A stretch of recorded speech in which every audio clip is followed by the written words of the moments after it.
ஒன்றும் இல்லை ஆகல பர்சனலாக. கர்த்தரோட கண்ணு ஒருத்தனை பார்க்கலன்னா அவன் பாவம் செய்வான். இன்னைக்கு ஒருத்தர் பாவம் செய்யறான் அப்படின்னா கர்த்தரோட கண்ணு அவனை பார்க்கலன்னு அர்த்தம். ஆணித்தரமா சொல்றேன், இன்னைக்கு நான் பாவம் செய்யறேன், கர்த்தரோட கண்ணு என்னை பார்க்கலன்னா நான் பாவம் செய்வேன். கர்த்தரோட கண் என்னை பார்த்துச்சுன்னா நான் பாவம் செய்த பாவம்னு எனக்கு தெரியும். ஹல்லேலூயா.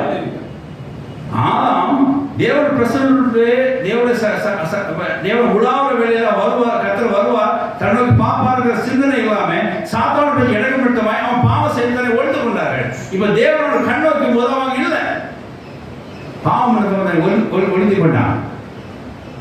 தேவ பிரசன்ஸ்ல இல்லாதவன் கண்டிப்பாக பாவம் செய்வான்.